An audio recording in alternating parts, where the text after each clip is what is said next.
Good afternoon, everyone. I'm Kira Curtin, Senior Editor at GenomeWeb, and I'll be your moderator today. The title of today's webinar is How TDP43 Condensation Modulates its RNA Processing and How This is Relevant for Amyotrophic Lateral Sclerosis, and is sponsored by Lexogen. Our speakers today are Martina Hallegger, an RNA network biochemist at the Francis Crick Institute, and Filippo Passardi, a product manager at Lexogen. You may type in a question anytime during the webinar. You can do this through the Q&A panel, which appears on the right side of the webinar presentation. And if you look to the bottom tray of your window, there are a series of widgets to enhance your webinar experience. And with that, I'll turn it over to Martina. Martina? Hi. Good morning to and good lunchtime. Have a good day in the US and good evening in Europe. So yeah, my name is Martina Hallegger. I'm located at the Francis Crick Institute in London, and I'm also associated with the Institute of Neurology at UCL. And I'm going to talk today about an RNA binding protein called TDP43 that forms condensates, and these condensates modulate its RNA processing. And I will briefly talk about how this is relevant for this neurodegenerative disease, ALS. Okay, and yeah, this project was funded through the Motor Neuron Disease Association, who funded my fellowship, the Lady Wolfson Fellowship Program, and also the Wellcome Trust and the ESC. So I'm just quickly going to do this now.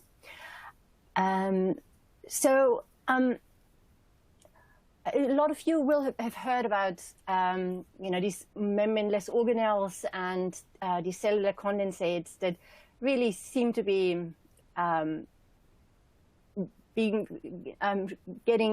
more and more interest in cell biology, but also in physiology. So there's a huge range of these cellular condensates, both in the nucleus, in the cytoplasm, and with a huge variety of functions. So in the nucleus, there are transcription foci, there are nuclear speckles. The nucleolus is, it's one of the key cellular nuclear condensates that are so visible in cells.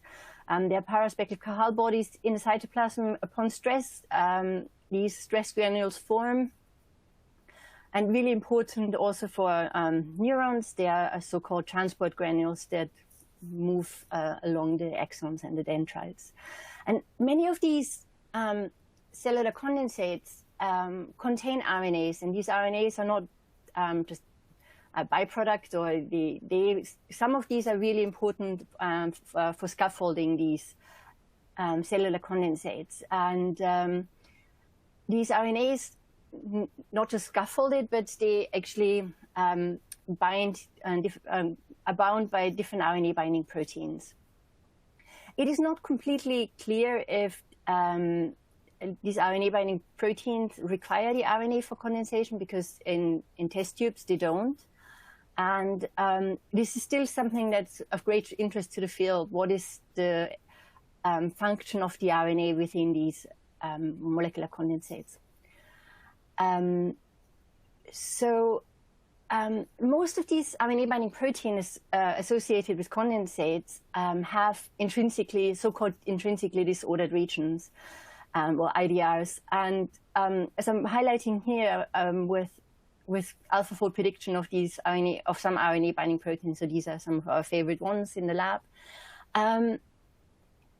Just to give you an idea of what it actually means to be intrinsically disordered. So here, this is an example of TDP43, which has these globular domains, which is the N-terminus. It's two RNA recognition motifs, and then it has this huge disordered region that flops around, and this is highly dynamic, and sometimes can adapt secondary structures, but it generally is not folded in any way.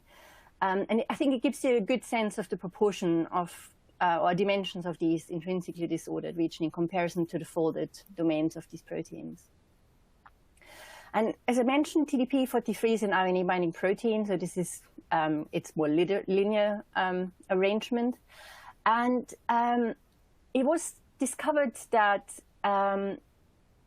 in both forms of dementia and in motor neuron disease, ALS, or in North America, it's also known under Lou Gehrig's disease, that TDP43 seems to be like a hallmark of the disease. And what researchers also found out that mutations that cause these diseases, they seem to be clustering particularly in this intrinsically disordered region. And so it is really a key question in the field: how do these motor neuron disease-associated mutation influence the condensation of TDP43? And so what is known about the different phase transitions that TDP43 is able to adapt? And this is from a recent review, very nicely described. So TDP43 in the cells can be dispersed and floating around the nucleus mainly, but it can also form like this liquid droplet, which are or condensates, where there's a high local concentration that leads to like a phase separation within the solution. And so you get these microscopic droplets, and in the cells they are reflected as foci. And so these have mainly liquid-like behaviors, but they can also be more gel-like under certain conditions, so then they're called hydrogels. And TDP43 is also known to assemble into fibrillar aggregates. And this is particularly a hallmark of the pathology. And there's a clear correlation between, firstly, the concentration of TDP43 and if it's in a dispersed form or if it forms these liquid droplets. So the higher the concentration, the more likely these condensates can form.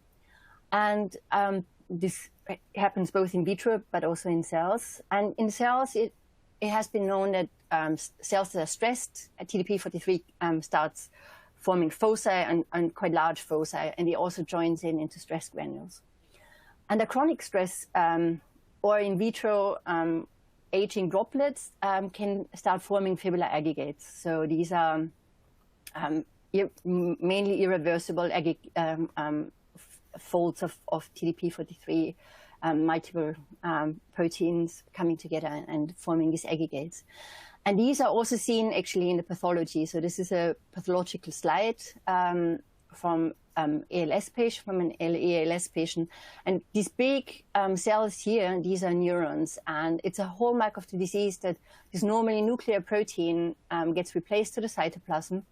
And there it starts forming these huge aggregates.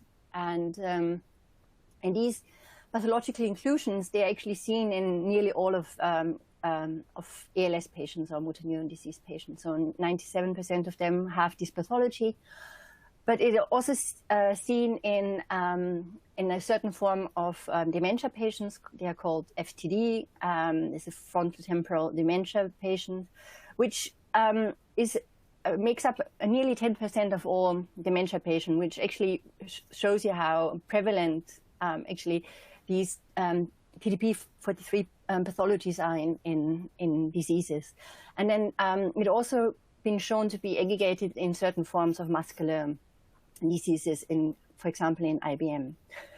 And there is also a spectrum of the disease. So so these are not complete entities, these diseases. So their families might have both ALS and FTD patients. Some FTD patients will develop motoric impairments, and some ALS patients also have memory problems and non-motoric issues. So these diseases exist on the spectrum.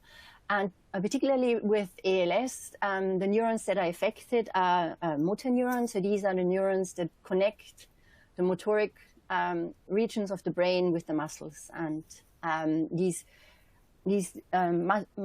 neurons gradually lose innervation of the muscles, and this leads to muscle wasting. And unfortunately, still there is no treatment. So there's really a very urgent need to find new therapeutic interventions. And yes, I mean, one can't really work in this field without not thinking about how can I make my research relevant to finding new pathways to some kind of therapeutic intervention. And there's really a huge effort from the research community to address different aspects of the pathology or of the disease. And so there's a lot of research into mitochondrial dysfunction, impaired DNA repair. Transport defects is very important for neurons. Neuroinflammation is a key area of research, and particularly impaired proteostasis, where people are trying to figure out how to help the neurons to turn over the protein better and faster. And my research interest is, of course, is particularly in the disturbed RNA metabolism. So I'm by training an RNA biochemist, and therefore I have a very great interest in TDP43 and its function on RNA metabolism. And TDP43 is a real multiplayer in the field, in the RNA field. So it's involved in the whole life cycle of an mRNA. So here in the nucleus, so this is the nucleus here. It joins the RNA co-transcriptionally. So these are the chromosomes, and this is an RNA that's been has just formed. And TDP43 without an RNA binding protein joins the mRNA, and there it regulates alternative splicing. But also recently has been shown that it's really important actually in repressing exon, particularly cryptic exon, that are quite toxic entities of mRNA. It has been shown to be involved in microRNA processing, in 3' end processing, and there in particularly it's involved in the autoregulation of its own mRNA. Once bound to the mRNA, TDP43 probably can move with the mRNA into the cytoplasm, and it has been shown that TDP43 there, either directly or indirectly, is involved in mRNA stability. But also, as it can join transport granules, it also has effects in translation and protein homeostasis.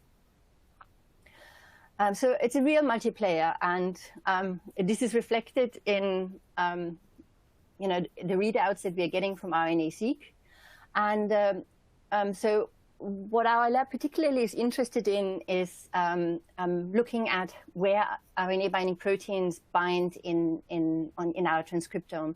And for this, we have developed a method called iClips. I'm going to talk a little bit more about it later, that allows us to map binding sites on the whole transcriptome. And when we looked at some of our earlier data, we just realized TDP43 binds a lot in so-called 3' untranslated regions. So these are regions within our transcript that are not coding for any proteins, but they are really important for the life cycle of mRNAs. So here, this is the gene SMC1A, and there are two isoforms annotated. So one has a long 3' UTR and the other one a short 3' UTR. And as you can see here, these TDP43 binding site here overlaps more or less perfectly with the end of the short isoform. And so when we zoom into this region here, so this is the polyase signal. Here is the cleavage site where the RNA is cleaved. And you can see surrounding it, there are lots of TDP43 binding sites, and they seem to be flanking this polyase signal, and they're stretching out over dozens of nucleotides. And so this is what we call a multivalent binding site. So it's not just one TDP43 molecule, but there are many. And so when we deplete TDP43 from these cells and we abolish this binding here, what happens is that we see less of the long isoform, but more of the short isoform, because now these polyannulation signal and is accessible, and the RNA becomes cleaved. And so what we see here is upon TDP43 knockdown, we see less of the long isoform and more of the short one. And so this, we've always used the Lexogen Quantique kit for analysis, and just to give you a better idea why we actually prefer using it. So when we look at the sequencing data, we can really just see the last few 100 nucleotides of the sequencing data. So these are 2 different polyanylation sites, and so this is TDP43 knockdown. And you can see there's this huge switch from this long isoform here to this short isoform. And this is just a really good example of what the Quantique data looks like. And yes, so it is very a lot easier to draw conclusions on polyanylation switches, because, for example, it wouldn't be possible with regular RNA-seq. These short isoform would be impossible to quantify, as it would be hidden in the bulk of the long isoform RNA-seq reads. So this is also the advantage of the Quantique, that we very precisely can map the polyanylation sites. And so what we think actually happens with TDP43 and the polyanylation machinery is, so this multi-protein complex is formed of like several RNA binding proteins itself, and joins the RNA co-transcription and recognizes like several RNA sequences along the way.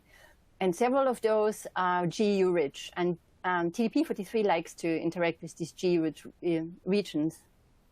And so we think by binding these regions, it might compete with the polyanylation machinery, and thereby blocking the usage of certain polyanylation sites.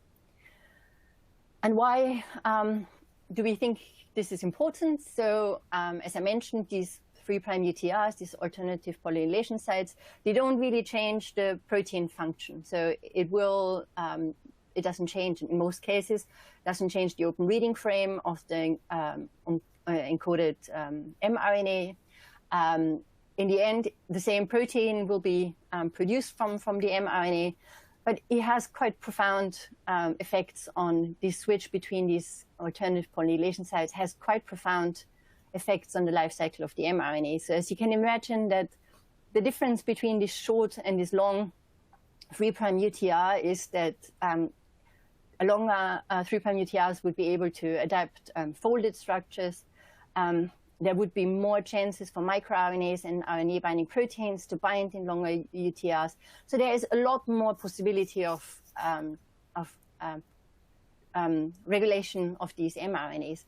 And this, of course, has huge effects on the life cycle of the mRNA, has effects on the stability, on the translation of these mRNAs. And what's particularly important for neurons, it has huge effects, these 3' UTRs, on localization within neurons. And so, as I mentioned, the TDP43 tends to bind multivalently to the RNA. And so now the question was, which region of TDP43 is actually mediating the assembly? And there have been several studies looking at how TDP43 multimerizes. And one of the regions that was found and studied by several groups here is the N-terminal domain of TDP43. And both in NMR, as also in crystal structure, it was shown that it can oligomerize, that it's also important for this oligomerization is important for TDP43 forming these multimeres. And it's also been shown that it's important for RNA regulation. Other regions that have been shown to be important for its assembly is the C-terminal domain that are highlighted earlier to be intrinsically disordered. So the N-terminal domain is very nicely folded. The C-terminal end, on the other hand, is very disordered. And there have been cryo-EM studies on it, and you can see like a huge range of like different folds. TDP43, the IDR, can adapt many of these folds. Very intriguingly, recently, researchers could isolate these pathological inclusions, or these fibrils from patient brains. So these are dementia patients, and they found this very reproducible folding that TDP43 can adapt. And so this has been seen, the same kind of folding has been seen in 2 different individuals. And these folds are vaguely similar to what people see in vitro when they're doing these cryo-EM studies with in vitro aggregated proteins or fibrillized protein. But actually, when looking more closely, actually these folds are very different that form in the pathology than they do in the test tube. And quite intriguingly, the same region that here forms this fibrillar aggregates can also form an alpha helix. So it can form an alpha helical structure within this intrinsically disordered region that is quite dynamic, and that this publication has shown is really important actually for TDP43 to form these liquid droplets. And there's quite a bit of evidence that TDP43 is able to form liquid droplets and not just aggregates or fibrils. So this is, for example, liquid droplets of TDP43 in a test tube. So it all has the hallmarks of liquid. So these droplets can fuse, they can merge, they can become bigger. And even in cells, people can observe TDP43 in liquid-like, in granules with liquid-like properties. So these are TDP43 molecules moving along an axon, and their TDP43 granules can fuse and merge and coalesce, which is all hallmarks of liquid-like behavior. So in cells, TDP43 is a liquid-like, can also form these liquid-like condensates. So we were quite intrigued when we looked at TDP43 in our cell lines, because we could see a very similar foci pattern. So, and we were wondering if this has anything to do with condensation. And we wanted to study which region is responsible for this foci formation. And we made deletions along the whole of the C-terminal domain. And then looked at the and these constructs, they're all GFP tagged, and as you can see, TDP43 in these HEC293 cells is nuclear. And so as soon as we start manipulating any region here that overlaps with this blue region, which is an ultra-conserved element within the intrinsically disordered region, we completely lose foci formation. On the other hand, if we delete the most C-terminal end of TDP43, we hardly see any change in foci formation. So here, this is a quantification down here of the foci counts.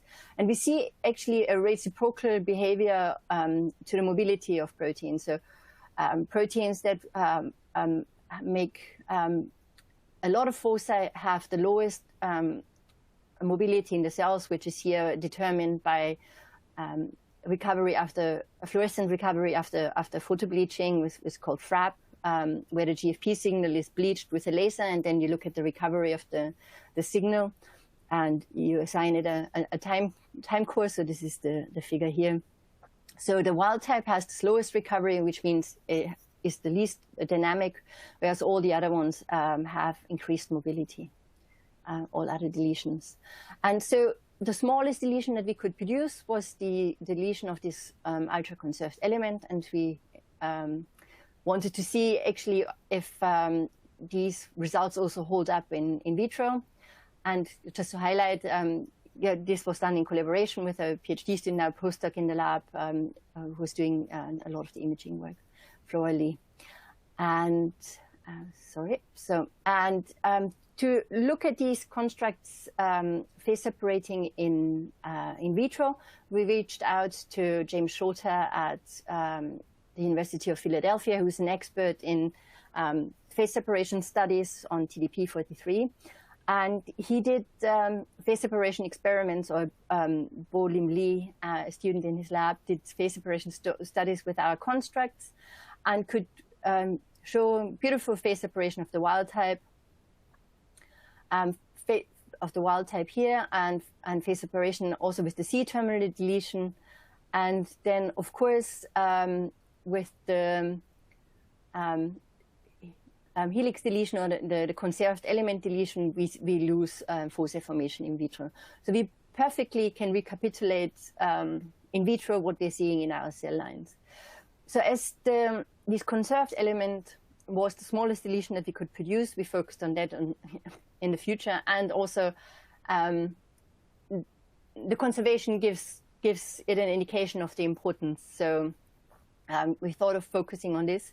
And at the same time, when we had this results on the deletion, this study on structural study on TDP43 phase separation was published.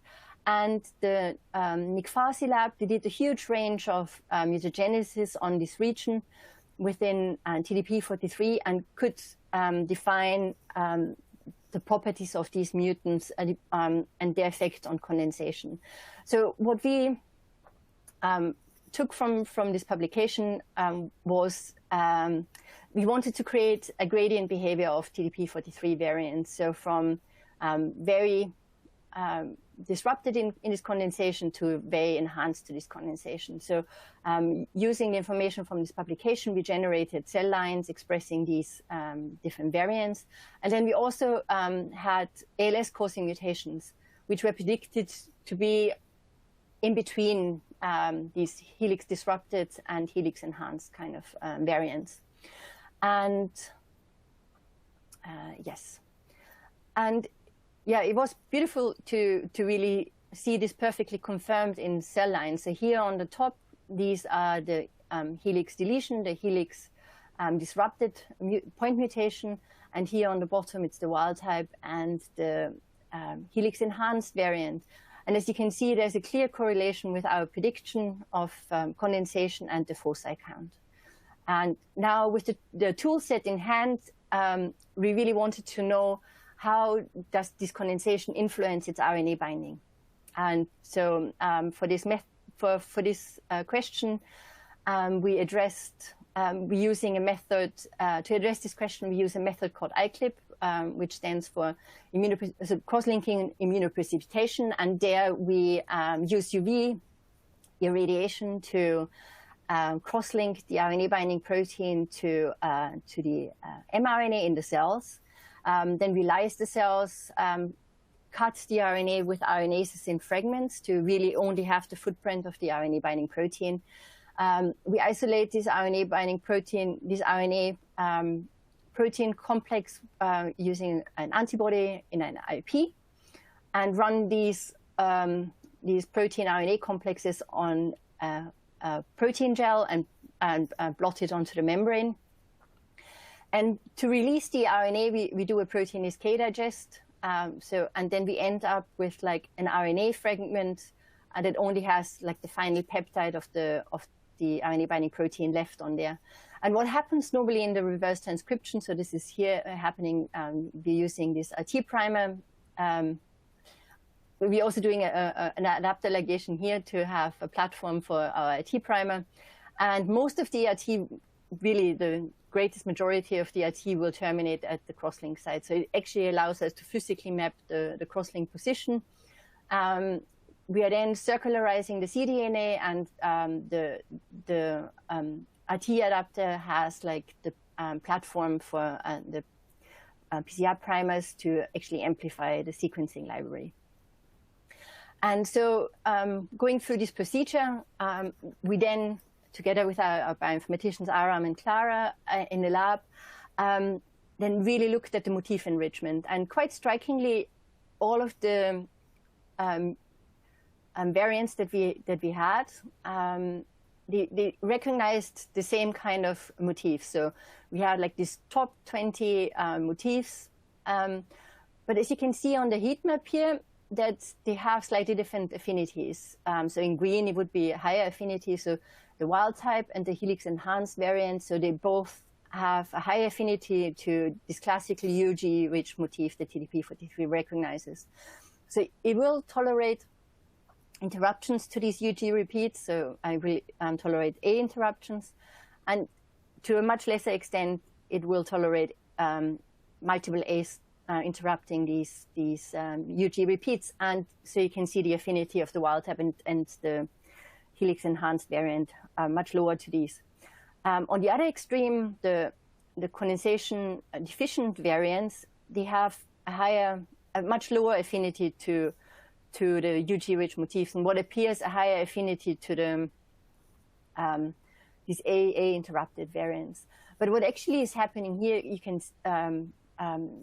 see here, is the when we map the crosslinks of the wild type protein and look what kind of how many UG motifs we find surrounding there, we can see that for the wild type there are a lot more UG motifs, and they spread out much further than they do for the helix deletion. So this is the orange lines here. And so they have a much narrower peak and much less intensity. This is still the case for these A-interrupted variants, but for the AA-interrupted, we don't see a difference between any of the variants. So it seems to be that the A interruption is recognized by all of them in the same way, but it's the UG-rich motifs that are hugely stronger bound by the condensation-competent variant. So what we think is happening on a molecular level on the RNA is that we have condensation-dependent binding, where TDP43 binds to very long stretches of RNA. So up to hundreds of nucleotides, we can see these UG-rich repeats. And there, TDP43 absolutely requires the condensation to really efficiently interact with the RNA. So we speculate that TDP43 might be forming these condensates on the RNA. On the CRR, these condensation-independent stretches, TDP43 doesn't require phase separation. It doesn't require the interaction of these helixes, and it doesn't require condensation to recognize these stretches. And these CR-independent regions are normally much shorter repeats of these and more diverse kind of repeats. So you see many more AA-interrupted variants, and these binding regions are much shorter. So very intriguingly, we can actually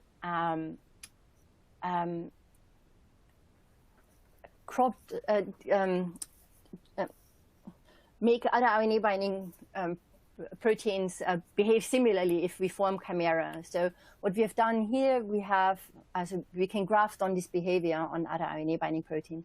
So we used HNRMPA2, and we removed its C-terminal domain, which is also intrinsically disordered for HNRMPA2.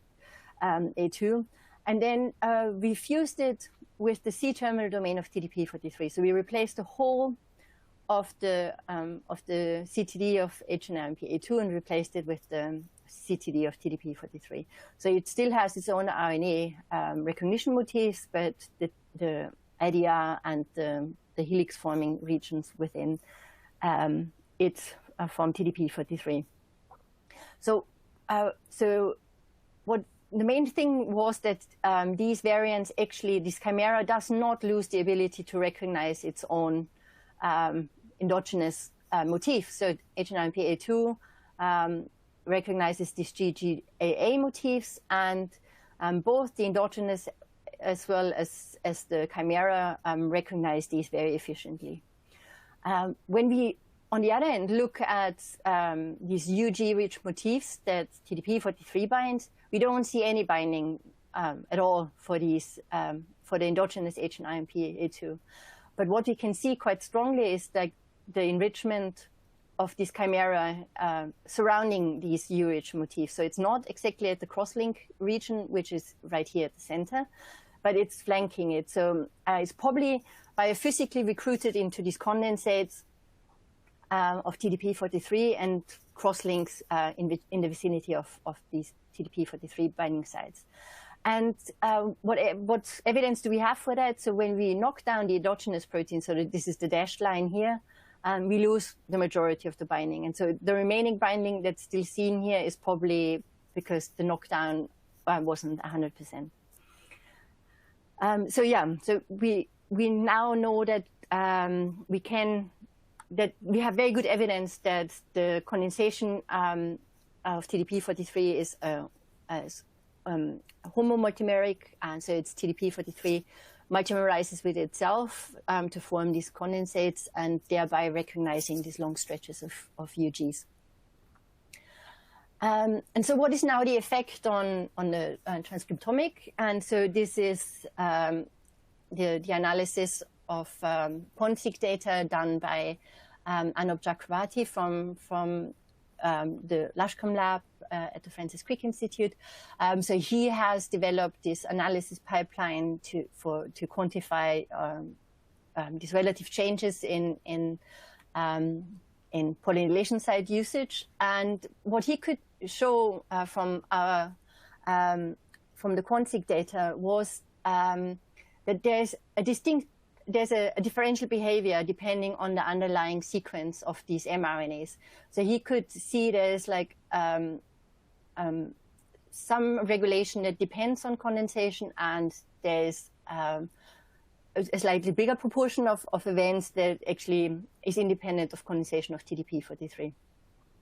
So in this experiment, what we have done, we have knocked down the endogenous TDP43 and then induced the different variants that we have generated in the cell line. So from wild type and helix and condensation enhanced to the condensation impaired variants, and then looked how well each of these variants is able to compensate for the loss of the endogenous TDP43. And so with the condensation dependent one, you can see like the red means like the rescue was very successful. So the wild type and can rescue perfectly the endogenous protein, the loss of the endogenous proteins, whereas the deletion and the helix disrupted mutants, they are far less able to rescue these events. And so this is not the case for the condensation independent. Here, most of the variants are perfectly fine rescuing the depletion of the endogenous TDP43, although there are differences between certain mRNAs. So you can see here there's something going on with these ALS causing mutation that seems to be more able to rescue these events than the endogenous, but others are, they are less able to do this. So there is event-to-event variation between these, which is quite interesting, considering that some of these variants are causing these diseases. And what we can also, oh, sorry, I was not pointing on here, so I was referring to these regions here, I'm sorry. So when we look at the binding that is associated with this regulation, so this is down here, then we can see that the condensation deficient variants have less binding around these polynylation sites, where in comparison to the helix enhanced one. And we don't see any really significant difference between the binding in surrounding these polynylation sites for the CI independent or the condensation independent events. And so this is one line of evidence. So there's less clip binding in those in those 3' UTRs. And when we look at the distribution of these U-rich motifs, that the motif coverage, for the condensation-dependent event, we see much longer and more UG-rich motifs than we see in the condensation-independent. So this, again, gives us an indication that the multivalent binding and the condensation of TDP43 to mediate this is very important for the regulation. And so the really ALS most relevant change that we have seen here is the regulation of TDP43 on its own mRNA. So TDP43 can sense its own concentration in the cells. And so when there's too much, or if there's much TDP43 protein in the cells, it starts binding to its own 3' UTR in this region here. And this leads to a downregulation of protein production. So there's like a really efficient way of homeostatically regulating TDP43 concentration. And what we can see that within its 3' UTR, there is a condensation-dependent binding region. So the condensation-enhanced variant binds much more in this region than in orange and yellow, the condensation deficient. And the consequences of this is particularly important considering what we see in the pathology where TDP43 leaves the nucleus, so it can't bind to its own 3' UTR anymore, and it starts accumulating more and more protein. So what we think probably happens is there the autoregulation fails, and this is a Western blot of these cell lines that I've been describing, where I'm overexpressing the different variants on top of the endogenous protein, and then look at the protein expression of the endogenous protein, which is at 45 kilodaltons. And so down here, this is endogenous TDP43. And so this is the steady state level with the wild type without DOX induction. And then as soon as we induce the wild type, and this is a DOX induction over 2 days, we see a nearly complete loss of the endogenous TDP43. And this autoregulation completely fails in the helix deletion, but also just in the point mutation that affects the alpha helix. And so this is the quantification of the Western blot. And really what I want to highlight here is that we see like this gradient behavior on every level of our analysis. We see it on foci formation, we see it in our transcriptomic analysis, we see it on the iClip data, and we also see it in readouts like autoregulation of TDP43. And yeah, just a quick summary. So what we could show that TDP43, that the conserved region within TDP43 mediates condensation, both in vitro, but also in cells, and that disrupted helix leads to loss of foci formation, condensates, but also loss of foci formations in the cells. And that this condensation is really important for its post-transcriptional regulation. And so where we have CR-dependent binding sites, where we need TDP43 to bind multivalently and probably form these condensates. And there, as soon as condensation is impaired, we lose regulation of these events. And this is not the case for these condensation-independent variants. And so the relevance for motor neuron disease and ALS, but also dementia, probably really comes from these networks that become misregulated when TDP43 fails to condensate, or the condensation is impaired in some way or another. So it either becomes too stable or too these condensates can't form properly. And this regulates whole RNA networks, so not just individual genes. And by disrupting autoregulation, but also other feedback loops, we probably increasingly make these condensation defects worse. And with time, and so all of these diseases are age-associated diseases, these condensation transitions probably lead to aggregate formation and mislocalization of TDP43. And then also with age-associated weakened clearance mechanism, we probably see this ever more increase in toxicity of these aggregates. And so by really looking at these RNA networks, we hopefully can either identify biomarkers, or we can find really events that we can interfere with to just try to find some therapies. And so as I mentioned, like these studies were done in HEC9293 cells, but this was an amazing tool to generate all these mutants, to screen all of these variants. Now with this tool set in hand, I've generated mouse yeast cell lines with like this recombination-based integration of different TDP43 variants. And so these will be differentiated. Again, this gradient behavior of these variants with this gradient behavior will be integrated into these mouse yeast cells, and these will be differentiated into neurons, and there will be follow-up studies looking at transcriptomic changes in these cell lines. And another approach I'm using is like really want to understand the molecular basis of these interaction of TDP43 with the RNA, and how these condensates really behave on a molecular scale.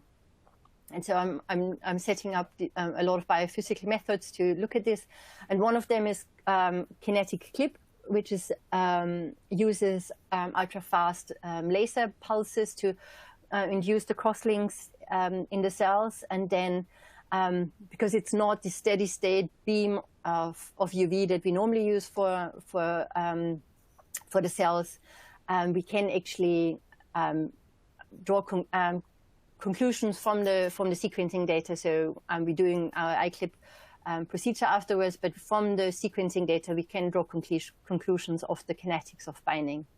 And so we have established the conditions, and so we have conditions now where we see very similar cross-linking efficiency than we do with our conventional iClip. And so these are libraries that are being analyzed now. And so this brings me now to the acknowledgements. So yeah, it's like would thank my funding bodies, and particularly the sponsorship, VNA for sponsorship in this lab. The team of amazing people I've worked with was Anna, Flora, Aram, Clara, and my collaborators in the States, Nick Farsi, Jim Shorter, who are all like crucially involved in this project, and like everybody else in the ULE lab. And yes, I'm happy to take questions now.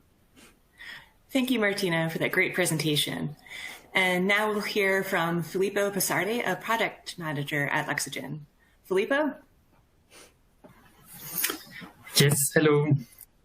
So I'm happy to be here, and thank you, first of all, to Martina for your presentation around this fascinating world of RNP complexes and also their implications into potential therapies, which hopefully will appear sometime soon. So let me just, this was also mentioned by Martina, but mention you some of the products that might help for this kind of projects and that we develop at Lexogen. So the name of the kit was mentioned, is called the Quantique, and Quantique is a family of kits, and their aim is to study 3' mRNA. So really only the 3' end. The idea of these kits is to have a protocol that is, as this slide shows, that is easy to set up, robust, that is also fast and cost efficient. This is mainly due to the fact that it will focus only on the 3' end of the genes. And if we go a little bit more into detail without going, of course, into the full protocol, just an overview. The Quantique kits are library prep kits. So basically you need to provide the RNA, and then this RNA will be used to build this library that you can then use for classical Illumina-based sequencing.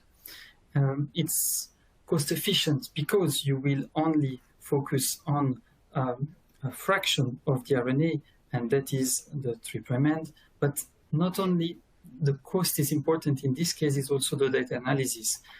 We saw some graphs and analysis from Martina's presentation, which actually represent quite a lot of work.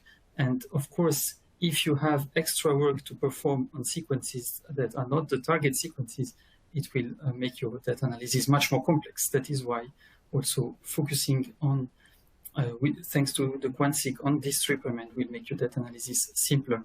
And this is also what this slide shows, that of course you don't have to assemble all these fragments that you can obtain if you perform whole transcriptome sequencing.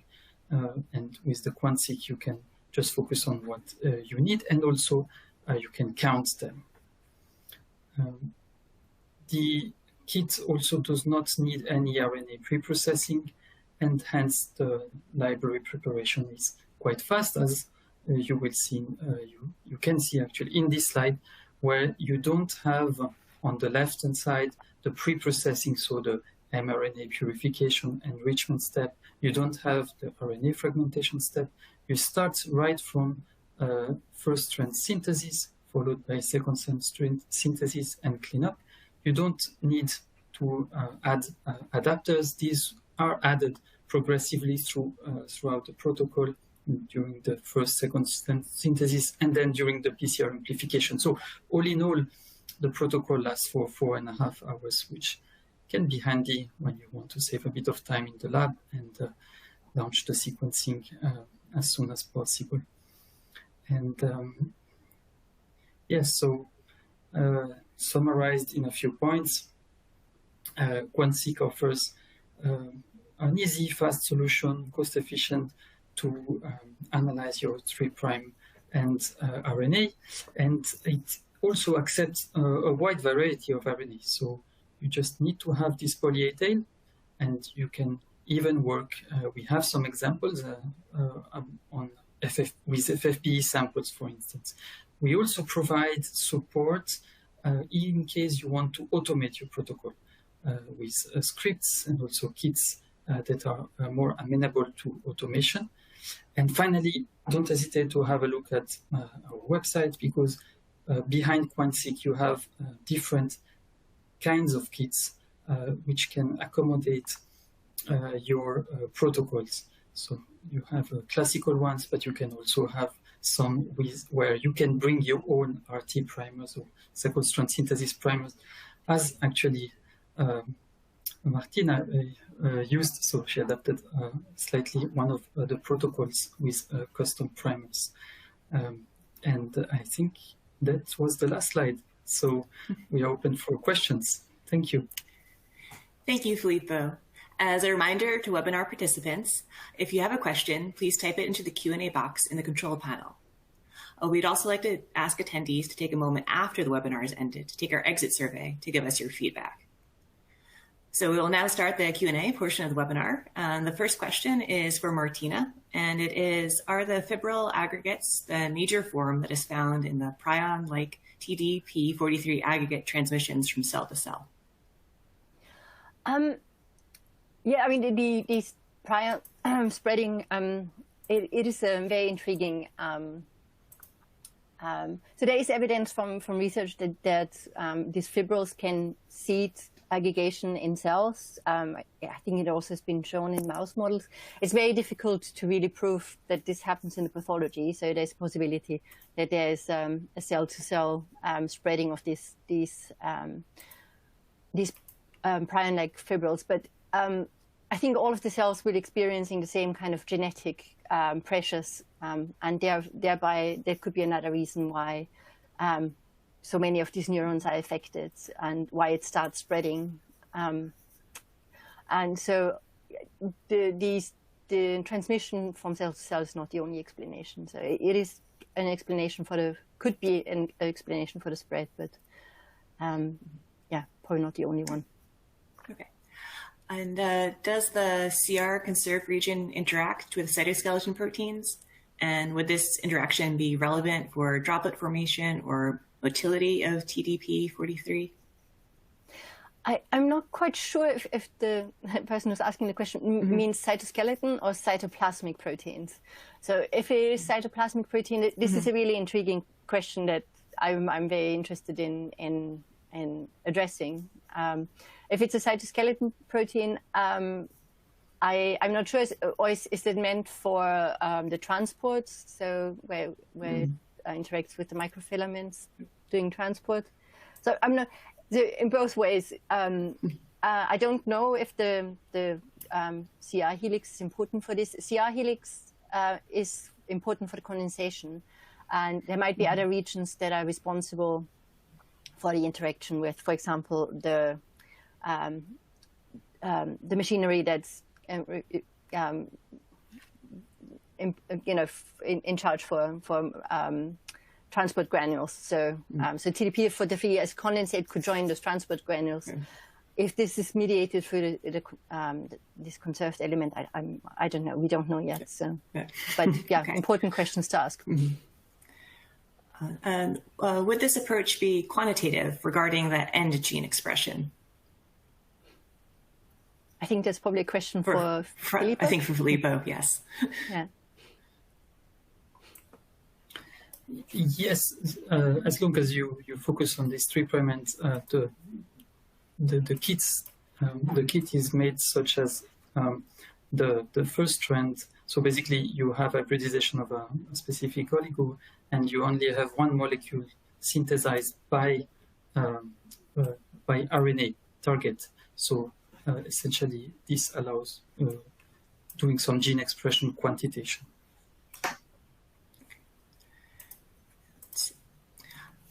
And so I think this is for Martina. So you modified the Quantique protocol for pooling 6 libraries right after the RT. Have you considered trying a different kit, like one that allows for more libraries to be pooled together?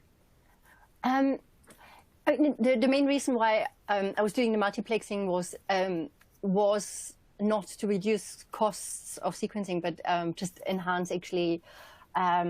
Just make the procedure easier. Like, I had many replicates for my cell lines, so I was just like, I had 50 to 100 samples, and then multiplexing them early, you have a lot less samples in the end, and it just increased my reproducibility. With so for me, this was the main drive of doing the multiplexing, was to have better reproducible from library to library. But I think it is a great way of really saving costs if you don't need the throughput. So we needed actually quite a lot of reads. So that's why to really quantify subtle changes between different polynylation sites.